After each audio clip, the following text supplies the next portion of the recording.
Damos início ao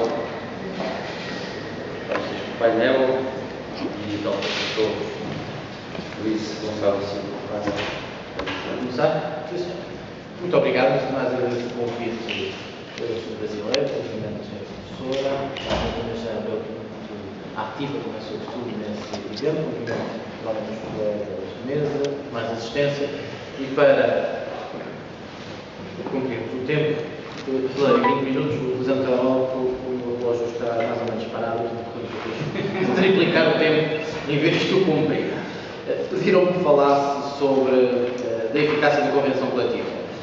Não vos vou amassar, como disse, muito tempo, mas queria, julgo, na ótica de alguém como Vossas Excelências conhecedores do Parlamento brasileiro, perceberem pelo menos aquilo que é a nossa realidade, que são os nossos traços centrais para poderem contrapor aquilo que é a realidade brasileira. E começaria por chamar a atenção duas ou três notas e depois dividir a minha análise também em dois ou três pontos. A primeira nota, que julgo que é importante, é dizer que o direito de convenção coletiva é em Portugal um direito fundamental.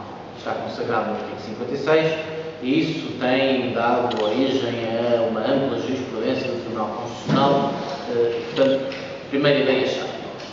A segunda ideia-chave, até porque aqui contraponto com a realidade brasileira, é que Portugal ratificou, e já ratificou há várias décadas, quer a Convenção 98, quer a Convenção 89 da OIT, convenções importantes na área do direito coletivo.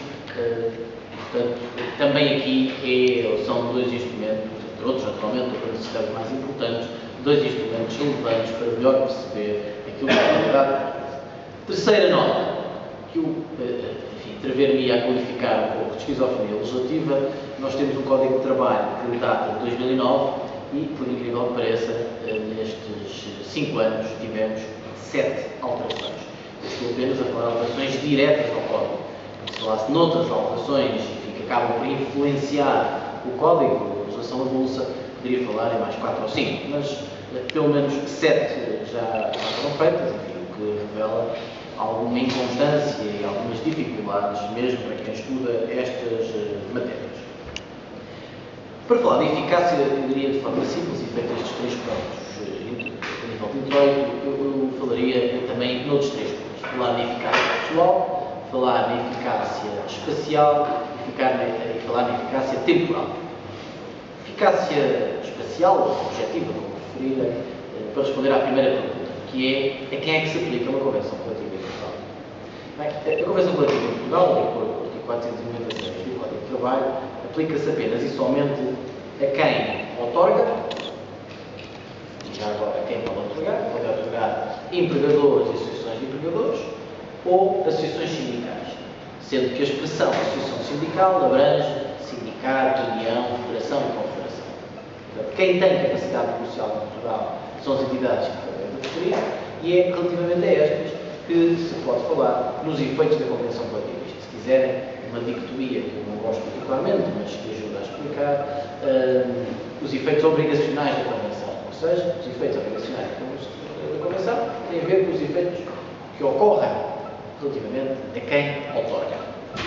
Segundo ponto na eficácia pessoal, em termos de eficácia normativa, isto é, a convenção coletiva aplica-se aos contratos celebrados por quem está afiliado à Associação de Trabalhadores ou é empregador e aos trabalhadores filiados à Associação Sindical. Ou seja, de forma um bocadinho mais simples, aquilo a que alguns autores chamam de princípio da filiação, a convenção coletiva, para se aplicar, é preciso que ou o empregador tenha celebrado diretamente, ou o empregador esteja afiliado a uma associação outorgante, de um lado, do outro, que tenhamos um trabalhador filiado na associação sindical outorgante. Perguntar-me-ão exceções. Enfim, como tudo em direito, há várias.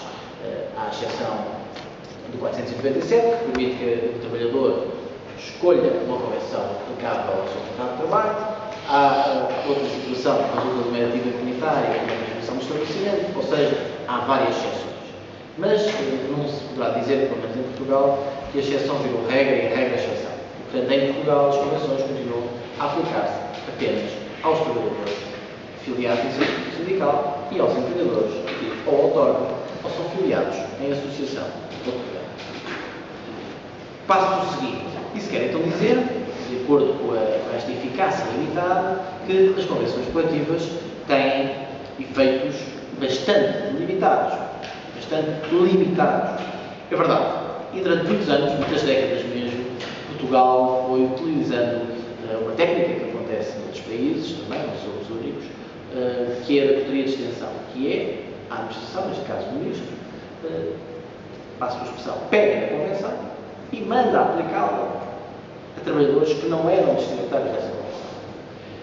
A Troika, como sabem, esteve cá durante algum tempo, ainda vai voltando, mas não de forma tão estável, e um dos pontos, eu costumo dizer, positivos da vida dele, não sei se haverá muitos, mas não faz parte agora desta minha intervenção, foi ter percebido que as portarias de extensão estavam a ter um efeito nefasto, pelo menos na própria contratação coletiva e, em muitos casos, em situações sociais. Vamos dar um exemplo.